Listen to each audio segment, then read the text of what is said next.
She's the pushy broad from the Bronx, New York. Follow her voice, a straight dog is nice. She's a pushy broad from the Bronx, oh yeah. Don't be surprised if you wanna listen twice. Make decisions, find the right choice. Know yourself better, find your own voice. It's okay if you need help today, cause everybody needs a little push. From the pushy broad from the Bronx, New York.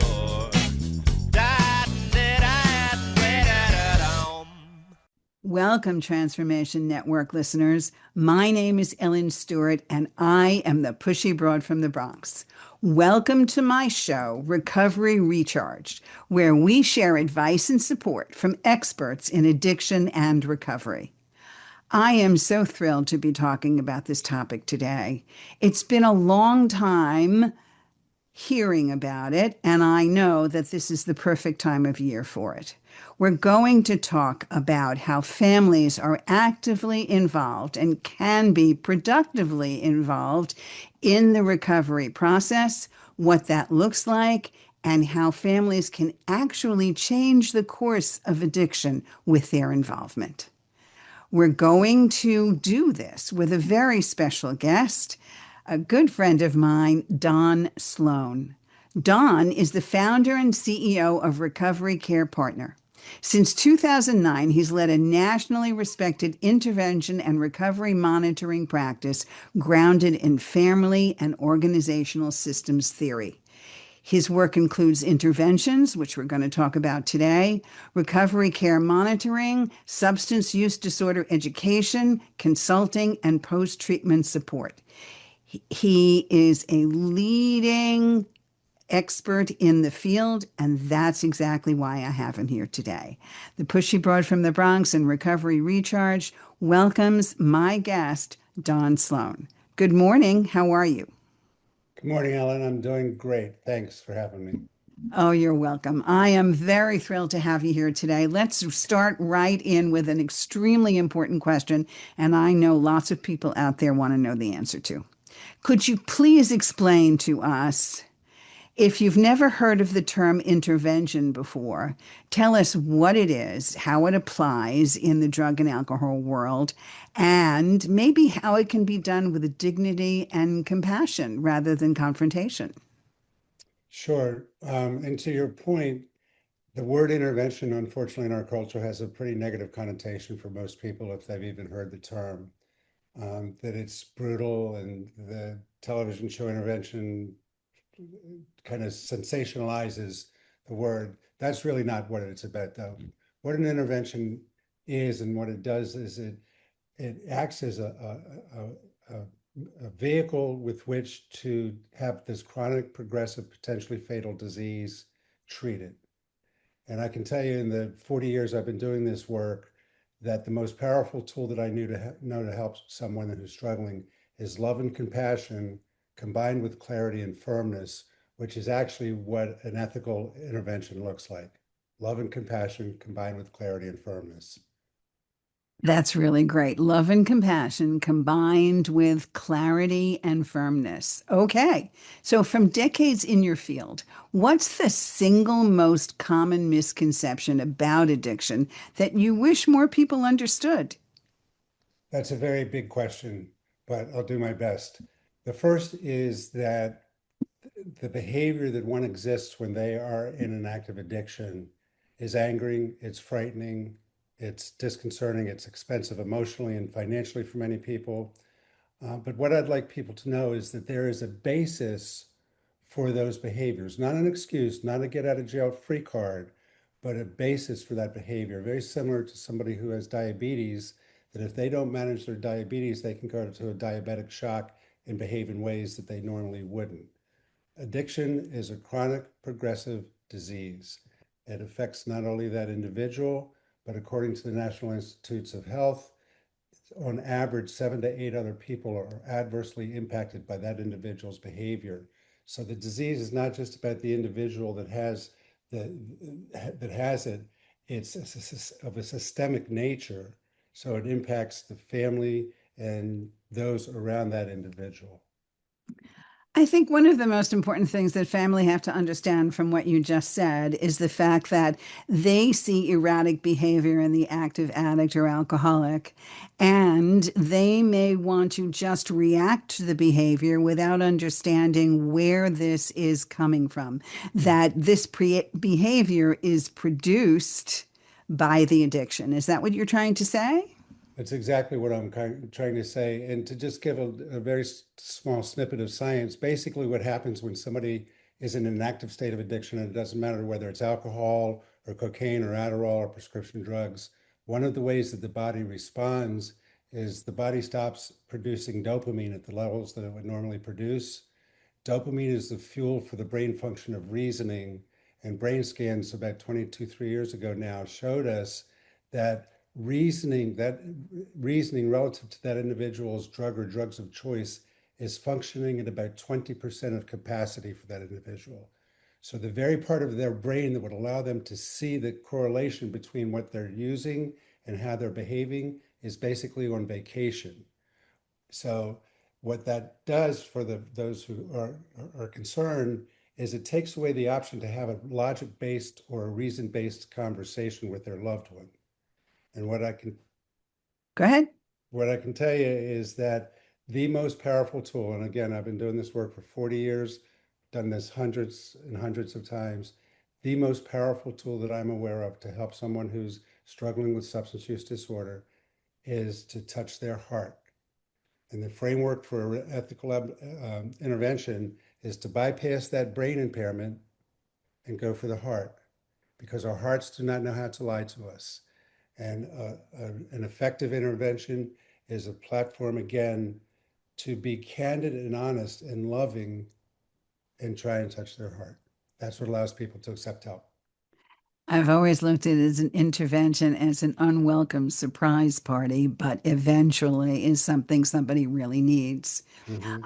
I understand that when you say speak from the heart. So that's a good way to go as an interventionist. And how can the family do that in the beginning when you first suspect that someone is struggling with substance use, even before they pick up a phone to call you as an interventionist or try to seek help from a treatment center? How do they handle this?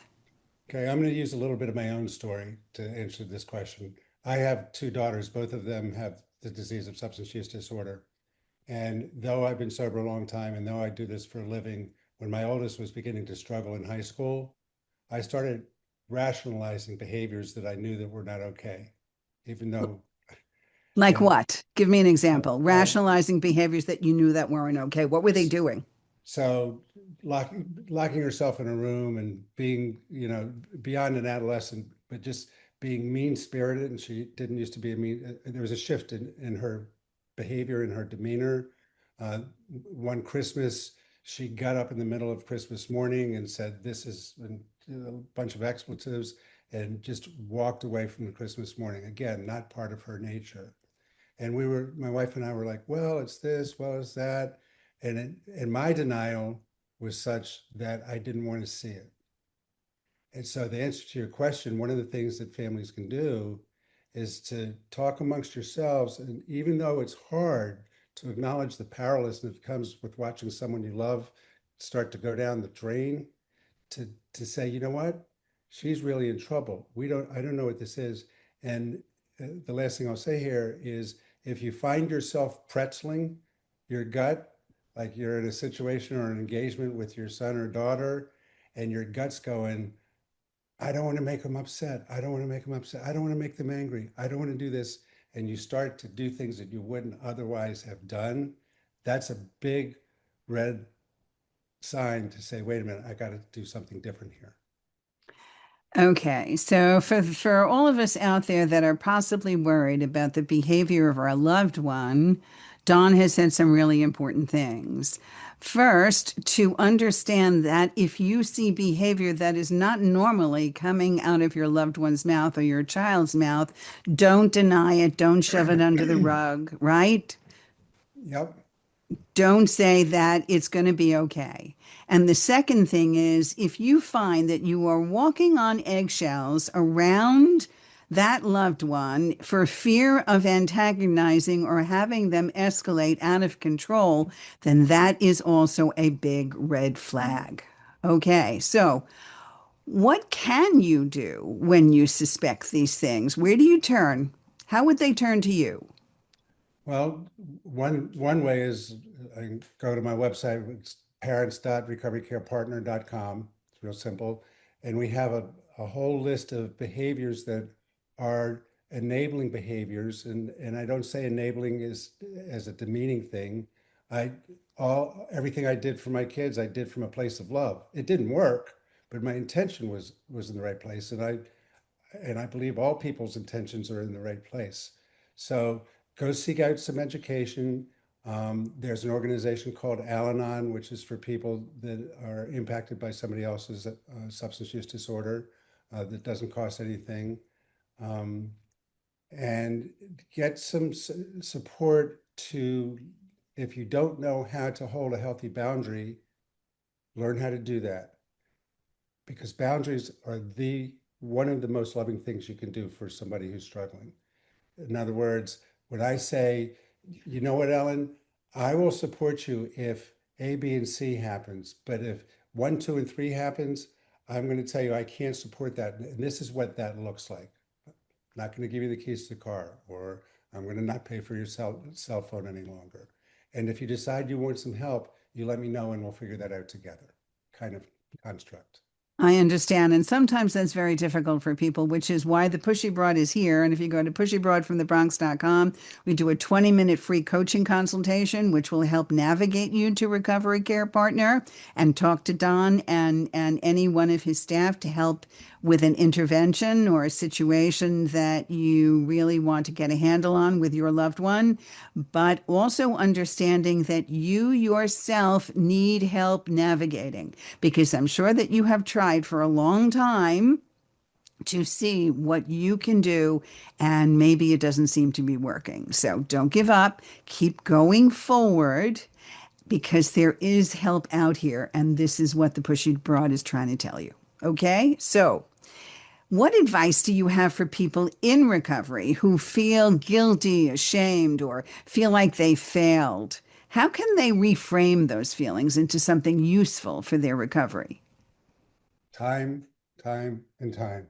So most of us who are in recovery, I came in with a lot of shame and guilt and remorse about the things that I did and the things that I didn't do. And the healing salve for that, research tells us the biggest factor is becoming part of a community-based program. Alcoholics Anonymous is 12 steps are the most well-known, but there's Dharma recovery, there's smart recovery, there's a whole variety because this is a disease of isolation. And there's a saying that says when we're in our own mind, we're behind enemy lines when we're there by ourselves. So we need others to help us get perspective, to help pour into us and to begin to nurture us. And the expression, let us love you till you learn to love yourself, is key in that happening. But the linchpin is one needs to show up. One needs to like pick up the phone or go to a meeting of some sort.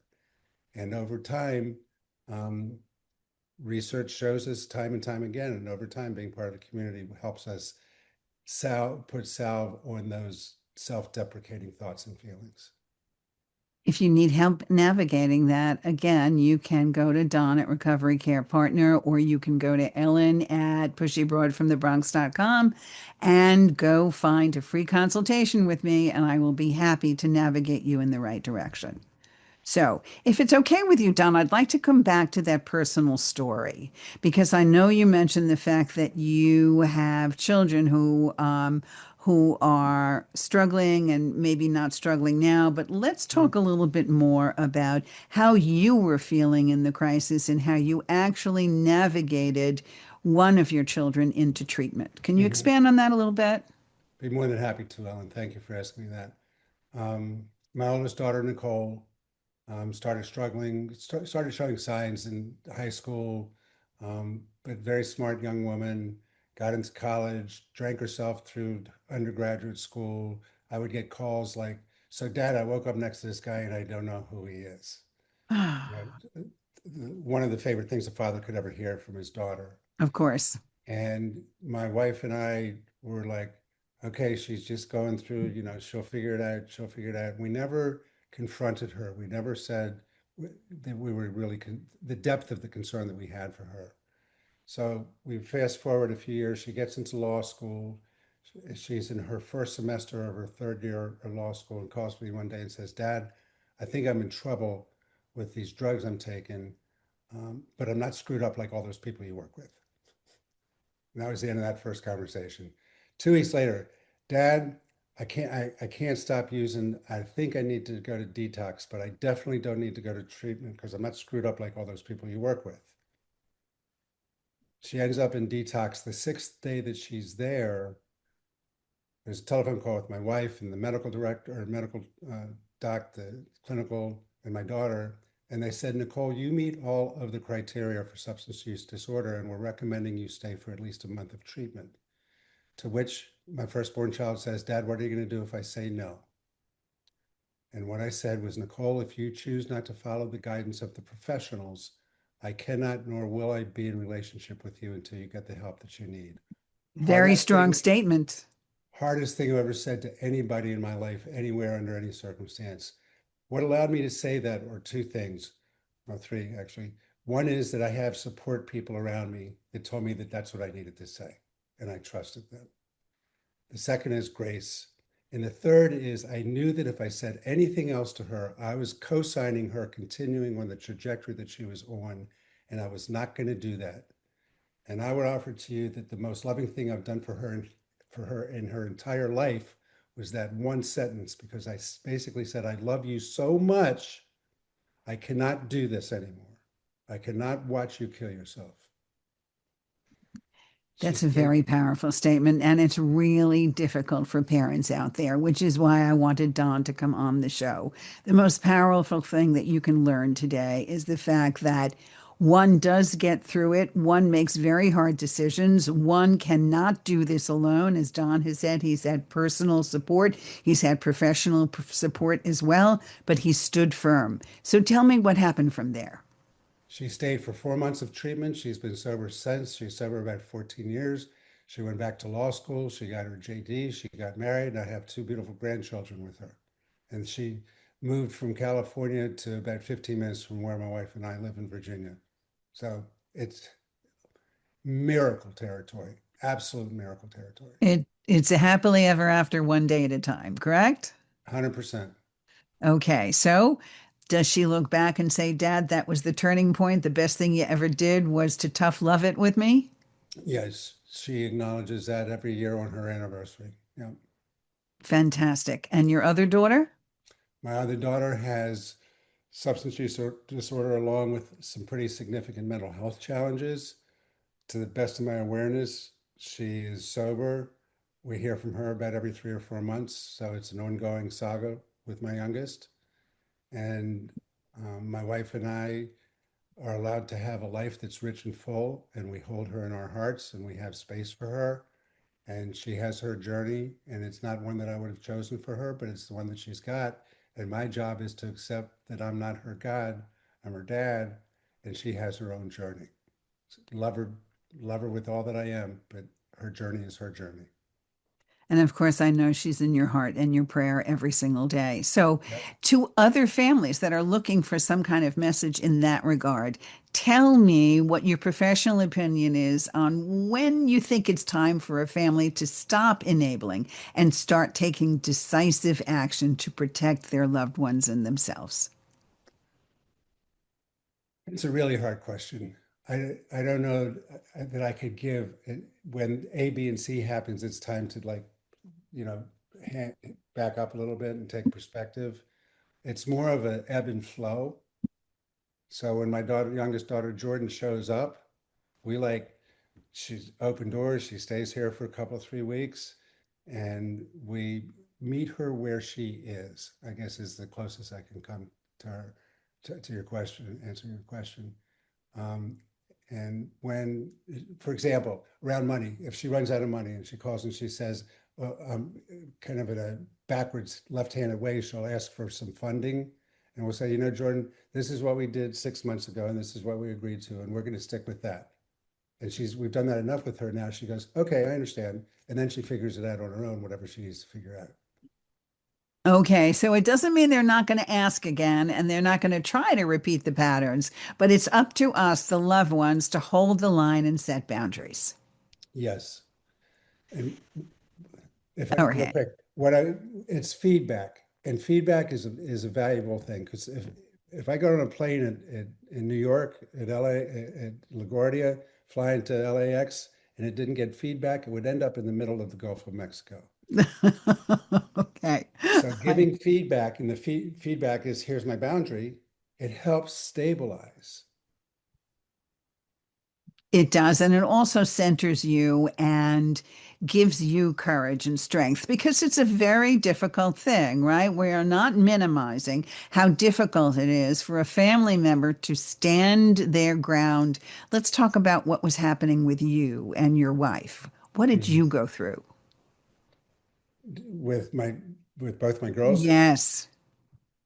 I went through periods of my wife and I went through periods where I thought she just didn't understand because she does not have the disease of addiction. She doesn't understand what it is to be like. And so I got on my, white horse with all my knowledge and sobriety and tried to mansplain things to her, which never went really well. Um, and with support for both of us, um, we held each other a lot. We cried a lot. We still do for our youngest. Um, we acknowledge the pain, we acknowledge the fear, and we acknowledge that she's got her own journey. And all of those things kind of smuggled together.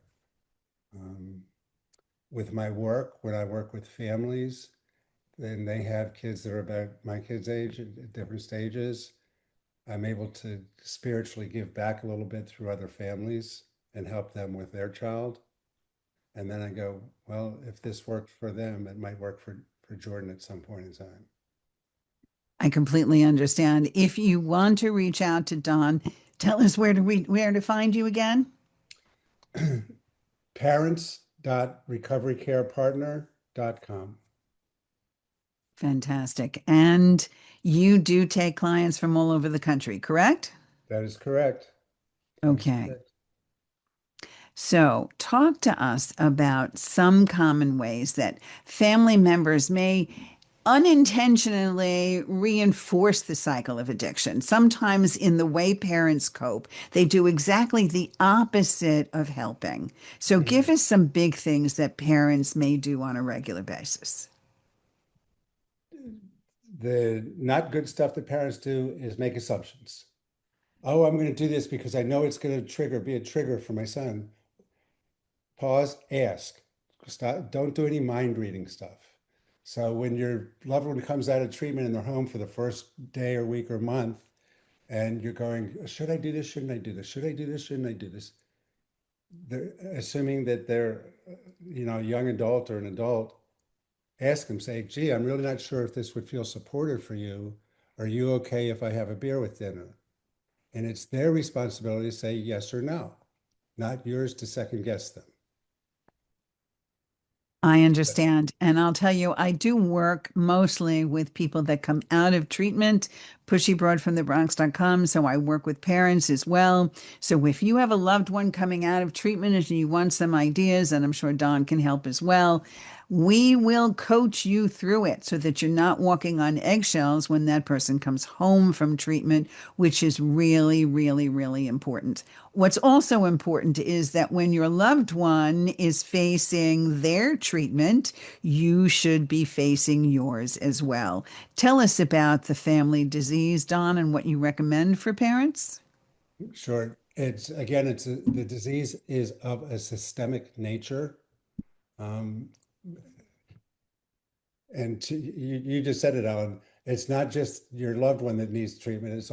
Everybody in the system needs help to recalibrate. And I'll demonstrate this with a metaphor of a mobile. And if you can imagine a mobile that has maybe 7 pieces hanging off of it, when you hang it up, it jiggles around and then it finds a place of stasis. And as the person in the family system gets sicker and sicker, at some point that piece falls off and there's a period of tumult. And then you adjust to the dysfunctional period of time. Your loved one goes to treatment, they come back, that piece gets put back onto the mobile, and there's another period of tumult. And everybody that's in part of that's on that in that system needs to adjust to the positive change. I have a family I'm working with right now. It's an older gentleman. His wife is doing everything to sabotage his recovery because she doesn't know, she's so used to the dysfunction. She's more comfortable with that than the fear she has about what is it going to be like now. It's It's crazy. very interesting for sure. My goodness. Okay, so let's talk about the tools and resources that you provide specifically. What kind of service is available from your organization? And again, remind people where to contact you. Okay, thank you, Ellen. We basically have three services. One is pre-primary care treatment, a lot of consultation, a lot of education about what does treatment look like, what is the disease, and a lot of education. And part of that is an intervention when it's appropriate. It's not always appropriate. Sometimes it can just be a simple conversation. So pre-primary care consultation and treatment vis-a-vis an intervention.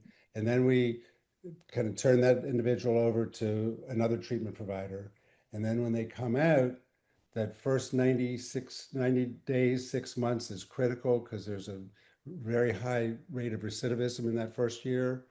We provide a service called Recovery Care Monitoring, which is based on research from Dr. DuPont about why 90% of physicians are sober 5 years out and the general population is 20%. Our recovery care monitoring is modeled after that model. So we have about a 70 to 80% success rate for supporting people to stay clean and sober and establish a sustainable recovery. There's also including the family in that process, because again, it's just not the individual, it's the system. And then we have a series of sober fill in the blank services, sober companion, sober transport, and those are the three legs. And we can get to me by recoverycarepartner.com. If you're a parent and want specific parent information, it's parents.recoverycarepartner.com. Is there an age range of people that you will take? No younger than 15, 16, depending upon what's going on. And no other end. No other end. Okay. I've intervened on people in their 80s. So Okay. And approximately, on average, approximately how often or how long is the process with you? 30 days, 60 days, 90 days? How long do they again, spend with thank you? you for asking. For the intervention piece, um, from the time of engagement to actually doing the intervention, that average is dependent upon calendaring 3 to 5, 6, 7 weeks.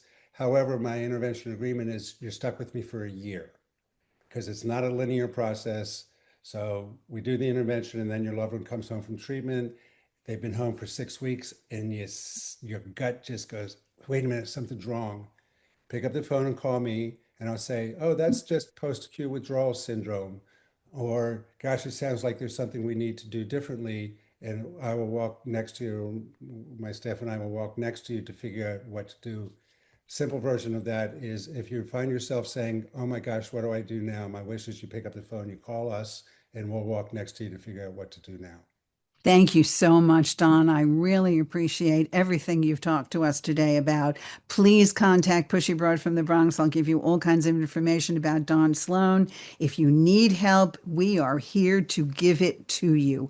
I am so grateful for today's session. This is the Pushy Broad from the Bronx saying thanks for listening, and we will see you next time. This is Ellen Stewart, the Pushy Broad from the Bronx, saying thanks for listening, and remember, everybody needs a little push.